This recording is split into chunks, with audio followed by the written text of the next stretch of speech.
Hey friends, welcome to the Determinetruth Podcast, where we equip the church to be the church. Hey everyone, welcome in. Episode 3, I think, of the Pastorals. And as we teased out last week, we're going to have a guest on today.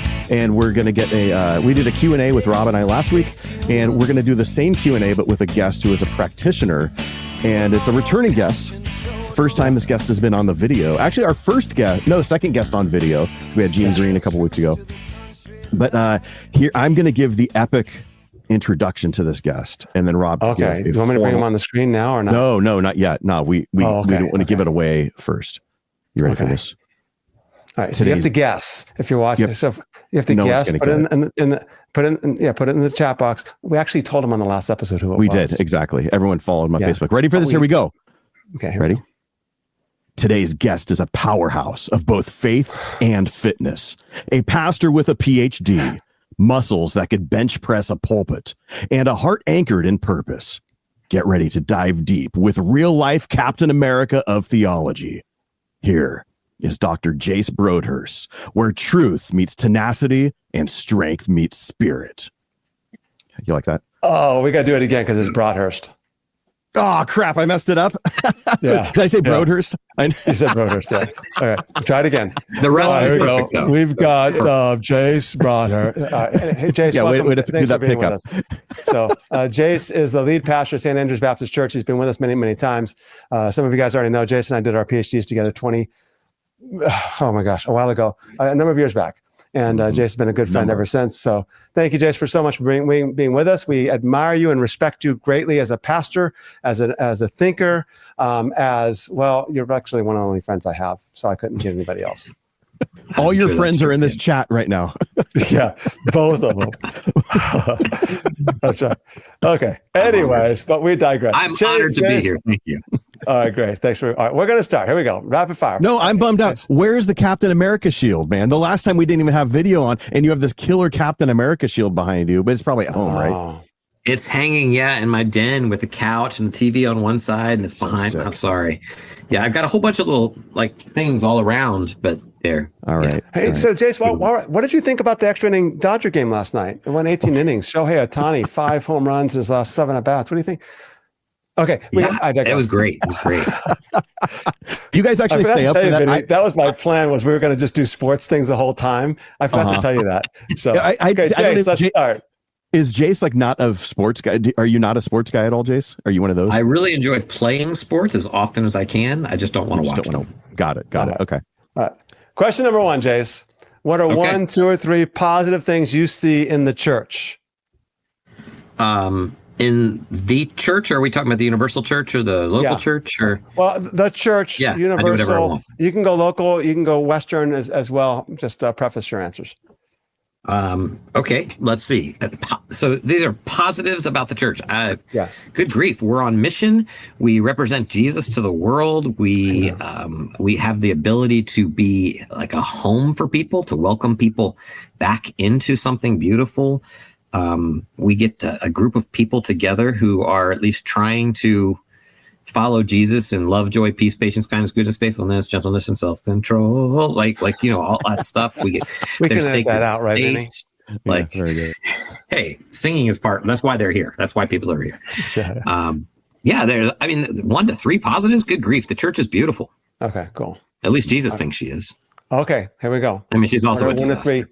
1 to 3 negatives. Of course, yeah. So here's the disaster side of it. Yeah. So we're an absolute mess. Jesus thinks we're beautiful and we're as messy as we can be. And I say we're supposed to be about mission, but really we're mostly about social club, just getting together and doing things that are fun for us. It's often not about being home. It's about what's mine and making sure other people can't join in. It's exclusive. And we often don't care about all those fruits of the Spirit. Good grief, it's like we're part-time Christians while we're at church, and the rest of the time we're kind of ugly to people. Hypocrisy, anger, gossip, you name it. Like anything that you see in the world, it's also the church is filled with it. Sure. So we haven't been washed clean. So I think I did 1 to 9 negatives. If you were to triage that, and obviously every church, local congregation is going to be different, but if you were to just survey the Western church, and triage it and say, okay, you get to be pastor of the Western church, even though we're Protestants largely and we don't have a pope, but you got to be Protestant pope for a day. What is the thing that you say, okay, this is the issue we're going to tackle first? Yeah, that's great. Wow. I don't know how we'd tackle it, but I would love to tackle for the Western church, this bifurcation, this split that we have, that it's us versus them. I would love to open up actual humble dialogues and curious people among Christians. I think Christians are we're just known for, I don't know, having the right answers, at least in our own minds. Nobody else thinks they're the right answers, but, and then we just kind of force them on everybody. I'd love for us to just figure out how to be humble. I think that would be such an incredible addition to the world. So since we're on sports metaphors with tackling, so do you think the church should be hitting a single, or should we try to hit a home run? I don't really know what that means. I shoot soccer balls into goals. What do you mean, home run? If the church is the people, not a building, then why do we talk about going to church instead of being the church? We talk about it because we're done. I don't know. We just this has just become part of our nomenclature, right? It's part of the vocab now. The church is supposed to be about what it means to. I mean, the word church. You did your PhD. Ecclesia. It just means a gathering, right? An assembly, a group. So that's all it's supposed to be. It's a group of people, and it can be whatever we make it. Right. And of course, in our case, we're talking about a Christian church, a Christian gathering, a group of people that are doing that. So I don't know, just because people put buildings and institutions up and organizations around the organism that is the church, and it's easier. It's easier to just say, hey, we're going to church, and then we don't have to be the church. Yeah. That's so, I feel like that's so cliche to say, but it's true. Yeah. We're not being the church. So, yeah. Okay, here we go. Has the modern Western church become more of an institution than a movement of the Spirit?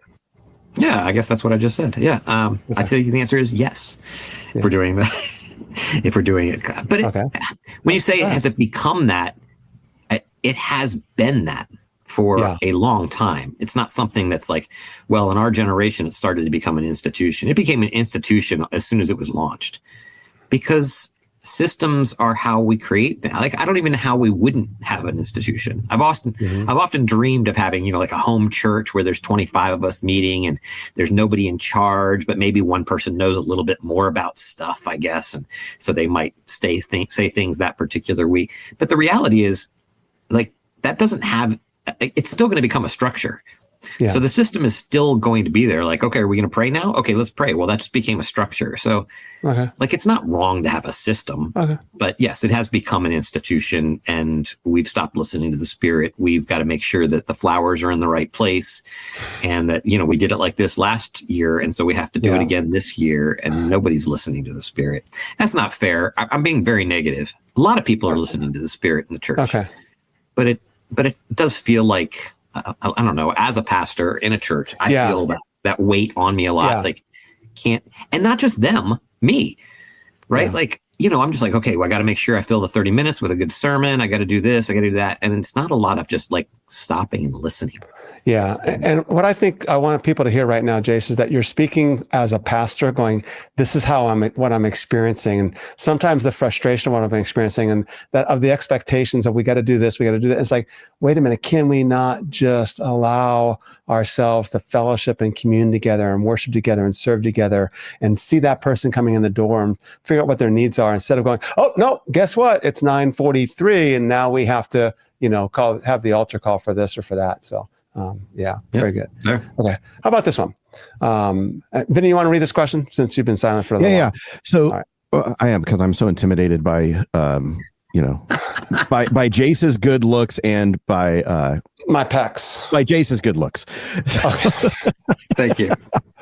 You're welcome. So why do I need to attend a Sunday service if I can read scripture, listen to worship music, and hear sermons online, or listen to the Determinetruth podcast?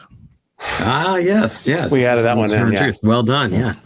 Thank you. Or Tuesday school or something like that. Yeah. You do. Hey, actually, a plug for Jace. You offer a Tuesday school online. So if people want to jump on that wherever you're at in the world, you kick that up over Facebook and stuff, right? Yeah, that's right. Facebook Live. On Facebook. We'll put the link in the show notes. Yeah. Cool. Yeah. Now I wouldn't say just anybody should listen to that, but probably your elite listeners would probably like that. Okay. But the design I'll let them both know. The design is to go a little deeper than we're used to and ask questions outside of the box. But is that a supplement though for a Sunday gathering or what we call a Sunday service? Yeah. I would say not everybody uses it as a supplement. Some people use it as their main source, but I encourage them to use it as a supplement. It's a way to step outside of the evangelical box for a little while and think academically. Not that evangelicals aren't academic, but to think in different ways. But yeah, this isn't about my dumb thing that I do on Tuesday. You asked, let's see, it says, listen to worship. Okay. So why do I need to do this if I can just do all these things? Because I think, as messy as the church is, I think it is the main greenhouse for growth. Like, this is what I tell my congregation all the time. Like, it would be easier for me to worship God on a mountain, to listen to somebody's great sermon and, hear Hillsong or Bethel or, I don't know, Crowder or somebody like that. And I'd probably have more of an intimate moment with Jesus with that. But I wouldn't have, first of all, I wouldn't have a corporate gathering where we're all singing together and we're all hearing, a message for us to unify around. And I wouldn't have like the problems that the church brings, which I think are actually good things. Like, like a marriage. Yeah. It'd be easier just to stay single in a lot of ways, right? Because spouses aren't always perfect. And aren't always perfect. Yeah. So sometimes they are. Yeah. Like ours are. Yeah, Tony. Mine is not, or I've never been a good spouse to her, but that's fair. Yeah. Mine's perfect. It's me that's the problem. Use I statements. But she is sanctified by me. Right. And the church is sanctified by having to deal with each other. Yeah. Like you have to learn how to love people that you don't even like that much. They think that president is horrible or that president's great, and you think the opposite, and like every different issue in there. So you have to deal with arrogance and just all the problems, all the messes. And you don't get to give hugs to people that are unified around the cross if you're just doing it on your own. You don't get to lock arms with somebody in mission if you're just doing it on your own. So I think there's a lot of reasons why you should do it. And I don't mean should like a moral necessity. You must do it. That's what God has said. I mean, this is a movement of wisdom. And I think I think it can be a good wisdom move for you. It's interesting too, because you had mentioned the fruit of the Spirit earlier. How does one practice the fruit of the Spirit individually? Which is probably the way we think of that. But love, joy, peace, we probably look at those as how am I these things in myself. But no, I'm practicing patience amongst the people of God. I'm practicing joy amongst the peace of God. All these things are things that you do communally. It's not just what am I doing privately. Yeah. Well, and it's easy to be at peace with yourself. Yeah. It's not easy to be with somebody else. Yeah. Sorry, Rob. No, you're good. I just toggled the wrong screen. So I was going to say, it's also impossible to actually use the gifts of the Spirit without the community. How can you teach? How can you serve? How can you encourage? How can you exhort? Unless we're in community. So you can't Romans 12 by yourself. Yeah. Yeah. Good job. Okay. Very good. How about this one? Do some people use church attendance as a substitute for genuine spiritual formation or mission? Yeah. I mean, if you want to put some people in front of anything, then exactly.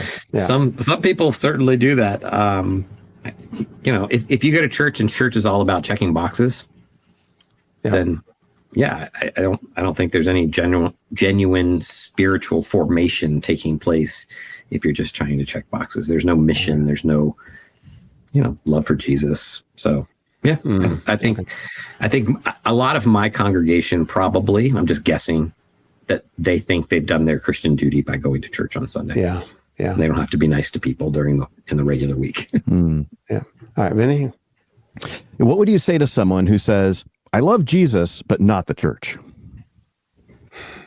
I would ask them to try and define what they mean by love these things, because I don't know. I mean, I know this is probably every person who's listening to any church podcast has probably heard this analogy, but if Jesus is married to the church, then he thinks pretty well of her. Like he loves her like crazy. So if you came to me and you said, Jace, I really like you and we can hang out, but I don't ever want to hang out with your wife. I really don't like her. I'd be like, all right. I mean, I don't even understand what you're saying because I think she's awesome, but I guess we can't hang out. Like, because I genuinely think she's incredible. And yeah, I know she's kind of cranky sometimes, and I know she's, mean every once in a while, and I know she's arrogant, and not my wife, but Jesus's wife, right? Church good clarification, by the way. Yeah. I was going to say, I was going to send this to your wife and say, hey, Well, she'd probably agree with that about herself anyway. Like, I know I am those things anyway sometimes. She's like, you should talk about him sometime. Yeah, right. Yeah. I mean, he died for her, right? Jesus loves her. So she's a mess and she's sinful and he loves her like crazy. And he says, you're mine. And so I don't know that we have the right to say anything else about her. I mean, we can definitely complain about her in the sense that we want to see her made more beautiful. Not just for the sake of complaining, but I think we got to remind people that the church can be very beautiful and is. Their identity as Jesus's bride is incredible. So, all right, let's go this one. What might it look like if churches invested more in people and less in property? Gosh, what would it look like if we invested more in people and less in property? I mean, I guess the institution would start to crumble and the compassion and the connection to individuals, that intimacy would be there. We wouldn't get stuck in our molds the way that we're used to doing things. I figure we'd have to start imagining new things, renegotiating with our texts and our thoughts on things, because everything we connect to, coming to church. So I don't know. People would be changed. Transformation would happen. People would actually see Jesus and see him as beautiful. All the things that, the prophetic imagination that Brueggemann talks about, the lamenting is good, but also there's hope for something else. There's something beautiful that is coming. All that is out there. So revival, abundance, that home thing that I talked about in the beginning, like people would be able to come home, not to a building, but to a group of people. Generosity would happen. Oh my goodness.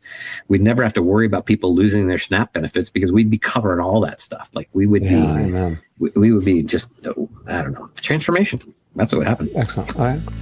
At Determined Truth, we do more than just this podcast. One of our major projects is training pastors in India each week. We even help start a Bible college there. But we could only do this because of the generous support from partners like you. Seriously, that means you. If you'd consider supporting us with a fully tax-deductible donation with anything from $5 a month or more, we can continue to equip the church to be the church. To give, go to determinetruth.com and click on the Give tab, or find the link in today's show notes. Thanks.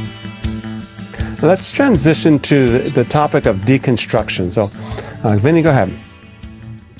So, is it possible that some forms of deconstruction are actually the Spirit's way of reforming the church? And you could do what you want to with that question if you want to expand on anything or define anything or whatever. Yeah, I mean, the answer is absolutely.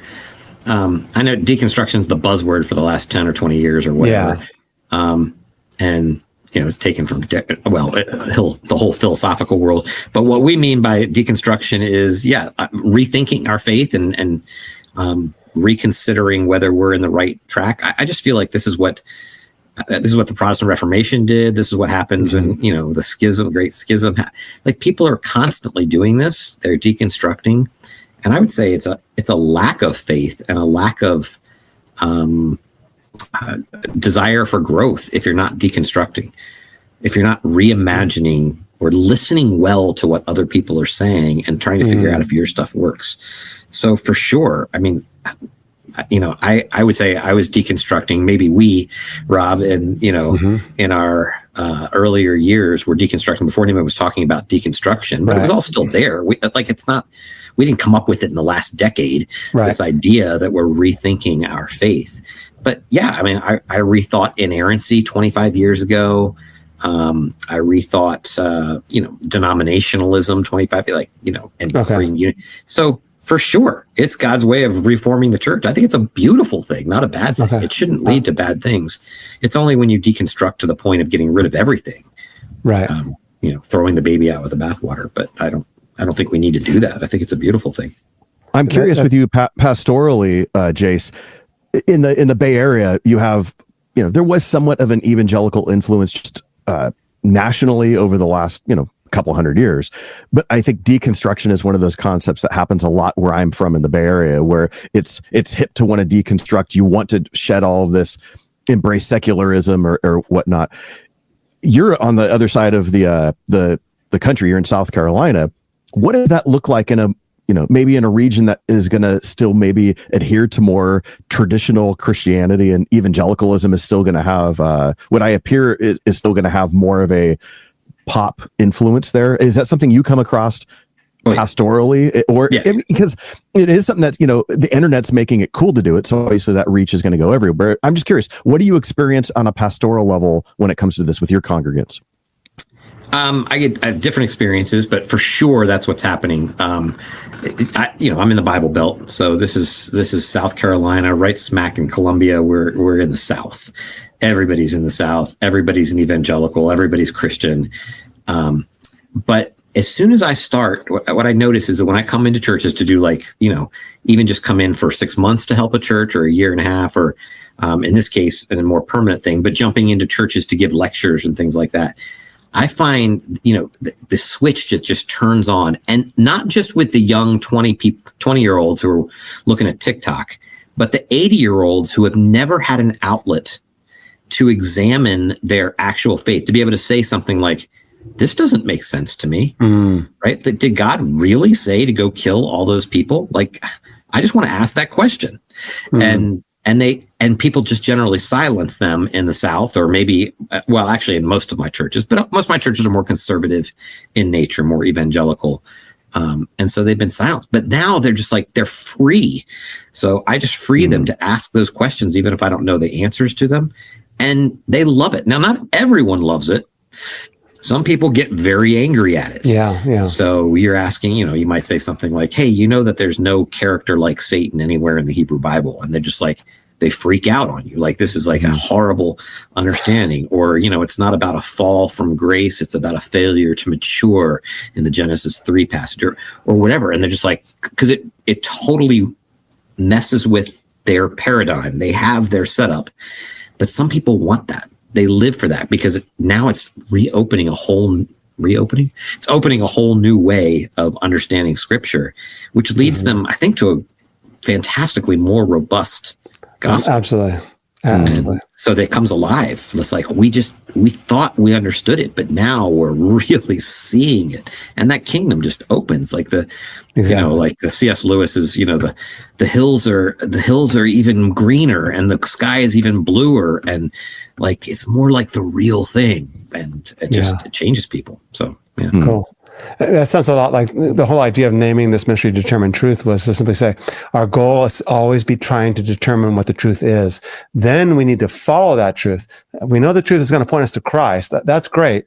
But the reality is, when we do that, we're putting all the cards on the table. We're saying, okay, great, everything goes. And so now my understanding of this or that, it's willing to say, if this is the truth, it's only going to help me know Jesus better. So therefore, if I'm holding to something that's not the truth, it's actually leading me away from Christ and whatever that might mean. So what you're saying, what I hear you saying then is deconstruction is just a natural, good, healthy process for fallible people like us to try to grasp, the gloriousness of God. Yeah, to determine truth. Yeah, exactly. Yeah. Great. Okay. How about this one? How can pastors walk with people, maybe say better, who are deconstructing without being so defensive or dismissive? Yeah. I feel like pastors have this need to be some sort of elite person in their churches, right? They need to model I have the answers and here they are, and they have this need to defend God as if he's not a roaring lion and can't defend himself, or defend some version of the Bible that they have. So walk with people who are deconstructing? I think first of all, you just man, this sounds so dumb. You're just a real person. Yeah. Right. You just live life with them, and you model your own questions and your own doubts to them. I don't think anybody needs you to be some superhero. Just ask the questions that you admit you don't have all the answers, and say, if somebody asks you a question, say, dang, that's a good question. I haven't thought about that before. Let's wrestle through this together. Because I don't know. Or, ethics, okay, well, how do we deal with this ethical question? If there's some sort of a historical redemptive movement going throughout scripture, maybe if that's one option, or, whatever your hermeneutical moves are there, right. What do we do with ethics? Do I have to follow these ethics anymore? I mean, should I be making slaves? Because the Bible sure tells me to, and tells me to do a lot of other things too. I just want to say, let's ask these questions. They're really important questions to understanding what the Bible's actually trying to do, not be a law book, not be a history book, not be a recipe book, not be fix your Volkswagen book. It's designed for something different than we think it is. So I think model that. So do you think a lot of people that are deconstructing feel that the church is actually not a safe place to deconstruct? Yeah. Yeah, because people are literally silenced. I mean, I hear this constantly. It's we don't ask questions like that. Okay, that's a shame. Or at least they tell me. I haven't actually met a pastor who actually does that, who says, no, we don't want those questions. I've never met one, but I hear from people all the time that they have talked to pastors who have said that. So I don't know if it's just made up, or I'm just not also, sure. How oftentimes would a pastor or even a church congregant say they want to have that question? You're like, oh no, of course we'd welcome the person who's deconstructing. Or a lot of people don't identify as deconstructing it, but that's what they're doing. Yeah. But then when it actually happens, they freak out, and it's like, oh, I don't know what to do with this now. And so they, I'm going to lose control of this person, or I need to save them. It's that idea of we need to fix everyone, right? Like in self-help stuff, where it's like you're always trying to fix other people. And so when it actually comes across your door, people kind of flip out and do the thing that drives people away. I mean, we do the same thing. We're all parents here. When the kid comes in, and our response to something, or we see the kid doing something, and they're gonna, as a father of a young guy, he's gonna touch something that's gonna hurt him. My first response is like, no, don't do it. Right? You yell. Well, that's gonna flip him out, right? He's gonna freak out at that point. That's not the best way to engage the situation. And it's the same thing with deconstructing. We want so bad to help the person along that we probably do a lot more damage. Yeah, that's good wisdom. Yeah, I'm with you. Yeah, let's go. Here we go. Why do so many churches focus on saving souls, but not addressing poverty, racism, or other injustices? I mean, pietism has been as old as the church. We're always having this battle between social justice and our own heart issues that are going on. So especially we evangelicals. So I'm not going to say that the church does this, but the evangelical church, which is a pretty small subset of churches at large, we're just more pietistic. Our heart over our hands. Even hearing the word social justice seems like some kind of horrible thing, even though the prophets spoke about it on nearly every single page. Yeah, exactly. And it might be, I don't know if this is true, but it might be easier for us to just wrestle with our own sin than it is to go out and actually try to make a difference in the world. I mean, I don't know that it's actually easier to wrestle with our own sin, but as much as we actually wrestle with our own sin, which is very little, we can still check it off. Like, yes, I do need to be kinder to people in the world. This is good. This is what I'll do today. I'll try to be kinder to people in the world. And then we don't actually be kinder to people in the world, but that's an easier thing for us to wrestle with than, all right, now I need to figure out how I can feed people who are struggling with this. This hurricane's going to hit. What do I have to do this? How can I fight against systemic injustices, racism, food inequities, the unhoused? How do I do those? Those are big topics that you need to get other people involved in. And you can't, it's not just as easy as, well, I'm going to give $10 to this person on the corner. Although that's sure a good step for getting our mind moving in that direction. So I don't know why they do it. It's just easier. That's my guess. Do you think that some of it is this natural resistance of saying to these things to justify our own inactivity by saying, well, actually it's their fault, or actually it doesn't exist, or actually there is no problem. We live in a state of denial. Yeah, I think that's very fair. Okay. All right. Very cool. All right, here we go. A couple more questions. Vinnie, go ahead. What would happen if the church saw itself less as a weekly gathering and more as a community of people sent into the world? The church saw itself less as a weekly gathering, more as a community. I feel like I probably answered this one. Yeah. We would be on mission. I mean, that is the community of people sent into the world. We would be, we'd be caring for people. It would be a let's go and show them who Jesus is instead of a come and see thing. Like, we need to get you in and get you saved. And instead it would be we're just excited to live this Jesus life in the world. And we want to show everybody else, I said this several times, that Jesus is beautiful, that he's not the mess that the church seems to keep saying that he is, or showing that he is. So, I think the weekly gathering should be, I don't know, a regathering, recalibration? A recalibration, yes, a catalyst for what you're about to do. Yeah. And it's sometimes it's because you're taking hits during the week, right? And you need that group around you. Exactly. But we're not really taking hits during the week because we're not actually standing up for very much or, doing anything. So we don't really need the people around us. So it's this cycle that doesn't work. But if we needed hugs, if we needed salve, if we needed some kind of, encouragement, equipping. Yeah. Right. Then we would want to come here because we'd have people on our side who understand it. And then we go back out, we'd be for the world instead of just for us. Cool. That's interesting. So as I'm hearing you say that, it sounds like what you're saying is that the church is primarily for the people of God, not excluding the others, because you're always, welcoming people in. But would you identify the church gathering then as something for the people of God? I think primarily that's what it was in the early church, is that they were gathering together, to break bread together, to pray together, to hear the apostles speak about the Bible, their understanding of their texts and how Jesus has fulfilled them. So I think that was the design. I don't think I have anything against designs of churches that are more seeker sensitive. I used to have a very big deal about that. I just don't know that the book of Acts is meant to be prescriptive. That's what I was just going to ask you. Yeah. For us.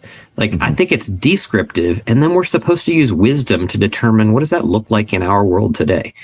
And it might look different. And I'm not even sure, I'm going to get hit for this one. I'm not even sure we need to, the Lord's Supper may look different in different contexts. For sure, it was an exclusive act. For, it was, hey, we do this in quiet and private, but I think it would be okay for you to say, hey, this time we're doing it differently. It's not what it was then. We're saying this is a symbol now of anybody come, taste and see that the Lord is good. So we've kind of created our own institution there, our own little sacrament of things that show off Jesus. I'd be okay with that. That's not the same thing that they did, but it's still something beautiful. And so I would want us to be inclusive. Whenever I preach, I always talk to the people who are there that don't belong yet in their own mind. So I always say something to them, but usually I'm talking for the congregation of Christ and reminding them of their duties and reminding them where they're messing up, not where the people out there are messing up, but where you are not representing, not bearing the name well, not taking, but honestly, taking the name of the Lord in vain is what we're doing when we carry that that non-message, the message that's not about Jesus. Yeah. do you think that maybe this reflects a little bit of our failure to grasp the priestly missional role of all of God's people, that we wouldn't need to bring people in to be evangelized if we were doing that out there, if we were walking like Jesus and doing the work and then we come together for that gathering of celebration, of retreat, of fellowship, of community, and getting ready to go, and then going back out. And you're welcome to come in and join us. And I have no problem with what you said about communion, by the way, at all. But if we had a better feel or better understanding or grasp of what the church was as the missional arm of Jesus, the priestly role of Jesus, that we're all called to be living sacrifices. Yeah, that's great. Yeah, that kingdom of priests thing is going to carry through the entire scripture, right? That we're a group of people that are supposed to be priests to the world. Yeah. So that's what Israel was supposed to be. It's what Israel failed to be. It's what the people of God are now called to be. Of course, Jesus as the ultimate priest and us following in his, and that's why we pray, right? Like, you come, Lord, in the Lord's Prayer.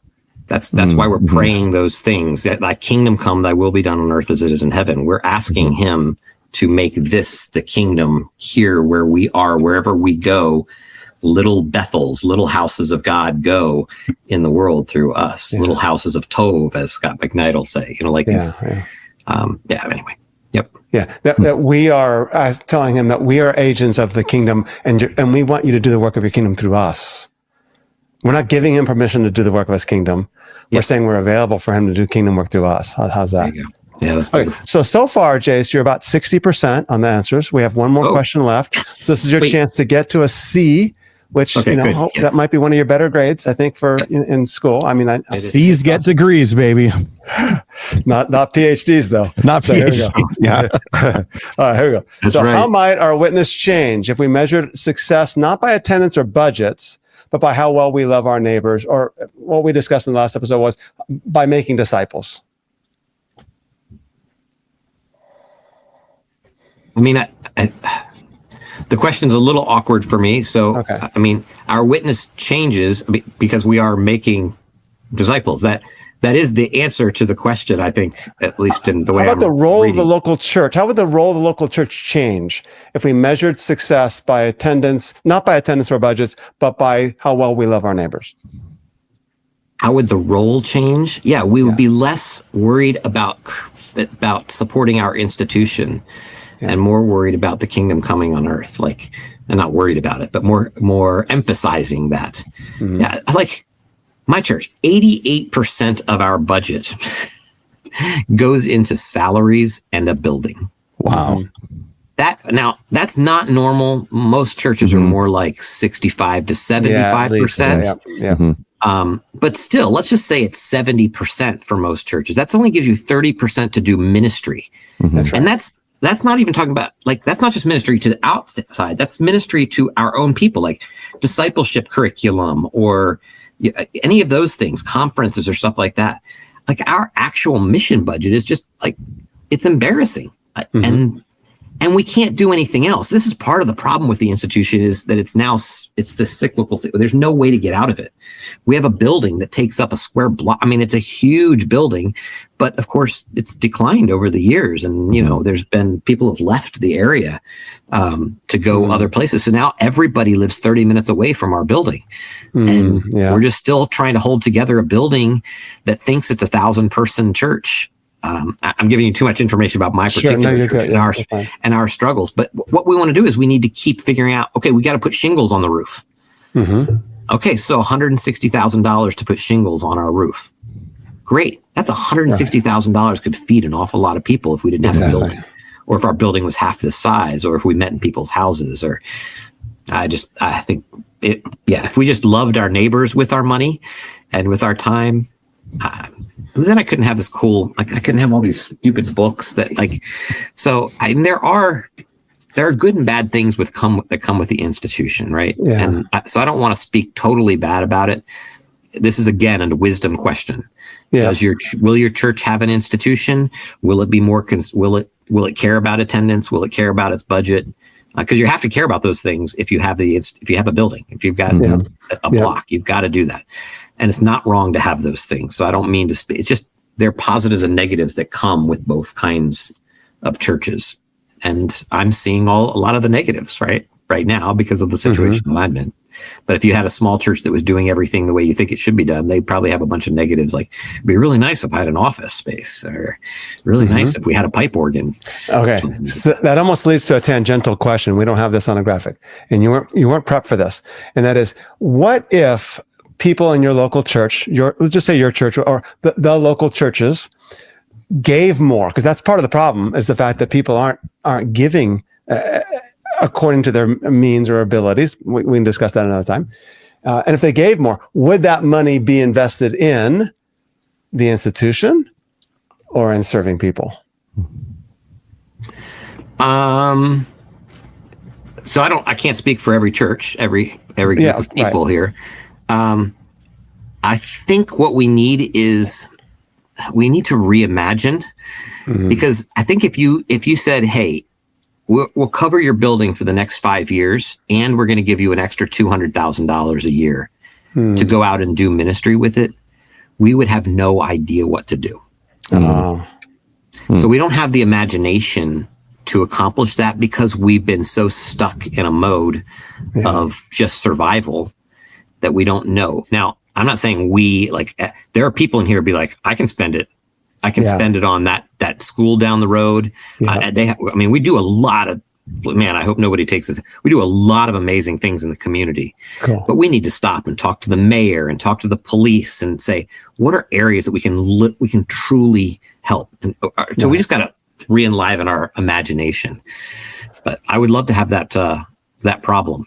But that's interesting, because how often would someone just get stuck into the not being creative and thinking, how many more? Let me back this up again. You introduced an idea of being civically involved and what is the best way to love neighbor and community with those funds, when I think the average church person in the institution is going to say, okay, so we could spend more money on VBS now, or we could do more programs within the church, not even thinking, how could we just spend it on the neighbor who might never come in the doors of our church? I'm very much in favor of participating and being a part of the community that we're in and finding out what they're doing well and not recreating the wheel. I still think we need to talk about Jesus while we're doing it. I think that's a great thing. But and I hope we would make a bigger VBS because we'd have more people. And again, that would be a gift to the community, because they would love that. In the mornings they'd have 3 or 4. But yes, I think I would love to get to the point that I don't have to on Sunday morning ask people for money. Like I know a church that's in Sarasota that I almost joined up with, just because they were so community minded. They just care, and they create businesses around their church that ended up funding. I think at this point it's been 5 years, and they said it would take about 5 years. Their church building and their staff is completely funded with businesses that they have on their own campus. Wow. So now when they ask the congregation for money, they say, this is all going into the community. One thing we've got an oil changing station for single moms. They can come on Saturday between 8 and 4, and they can get their oil changed for free. Just tell us ahead of time so we make sure we got the filters right, blah, blah, blah, whatever. Then you'd have to shave the beard if you want to put a wig on. To get my oil change? To get your oil change, yeah. Hey, Jace, change my oil. Like that. I got to talk in my cute voice. You got that down. You're pretty good at that. Voiceover. I get a lot of work doing lady But we voices. digress. Sorry, Jace. Hey, I don't think I have anything else brilliant to say. Right. Well, nothing I said before was brilliant either. I have a question for you, though. One thing I've appreciated about you sharing over our time is that you've been very candid and I think real about issues that are actually plaguing the church right now.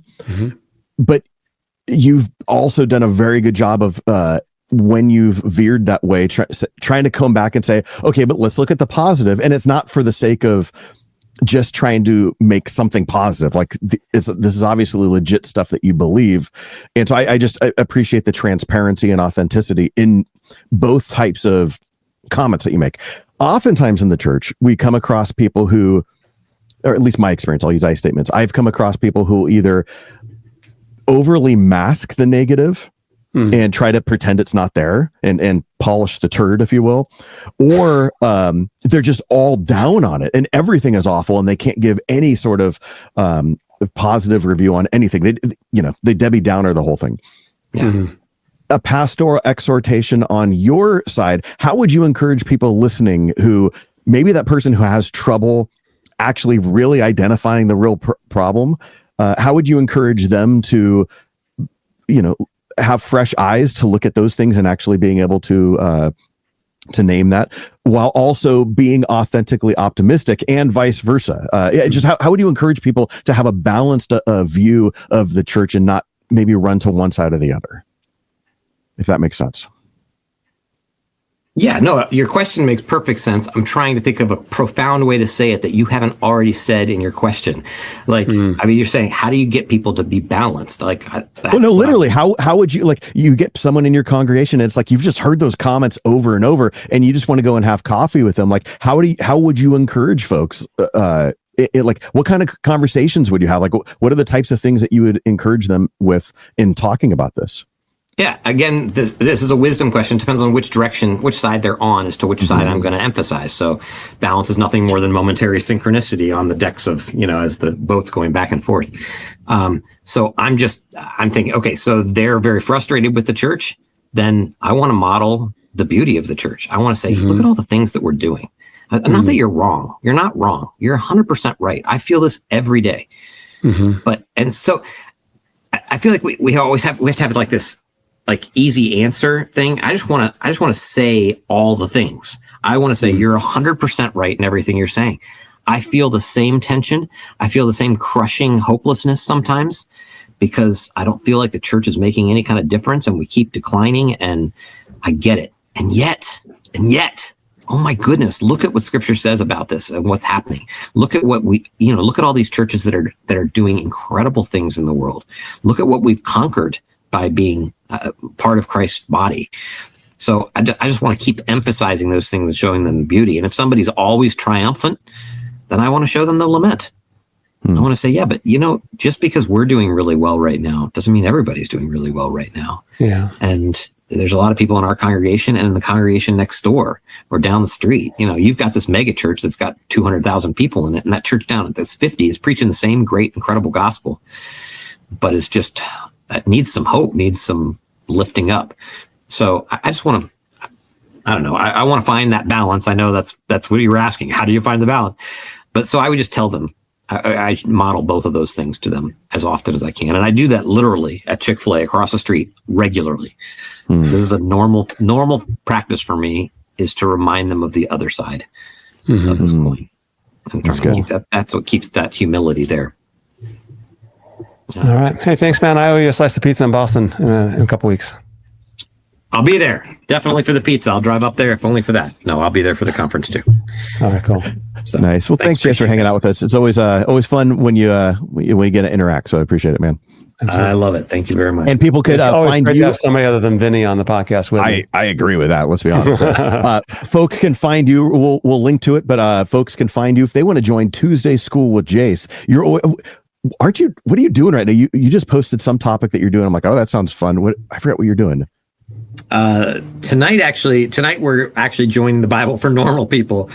Jared Bias is doing a little thing on is the Bible an ethics book, and what does it mean for us to walk to see the Bible differently? And this is what I talk about all the time. So I thought, let's let him speak into my group. So we'll take 25 or 30 people over there, I hope, and do that. But yeah, please follow. Just jump on Tuesday School community organization and jump on Zoom and participate with us. If you want to be Facebook friends, I do realize now that you just said you introduced me last week. I did get some people that tried to friend me and I didn't know who they were, but they were only friends with Rob. And so as always, I always ask them who they are and why they want to be friends. And if they have no answer, then I don't accept their friendship, but maybe I need to start doing that. They're just like, hey, I just thought we're Christians, we should be friends. I'm like, nah, I don't have time for that. No. I want to be a little kinder. Yeah. Nice. All right, Jace. Well, thanks a lot. But to everyone else, if you're watching on the YouTube stream, please like and follow us. And it helps us out in our algorithm. And once again, how did you engage with these questions? We had similar questions last week. Had a few new questions this week. So jump in the comments and see, what do you think about Jace's responses to those? Are you ready to throw him out as a heretic? Or are you embracing him? I think he'd be a pretty good pastor to have, but maybe you might not think so. But hey, hey everyone, I hope you enjoyed it, and we'll see you guys next time. Thanks for joining us today. If you dug it, please subscribe and share it with others. Check us out at Determinetruth.com to see more of what we do and maybe even consider supporting us. See you next time. Faith is an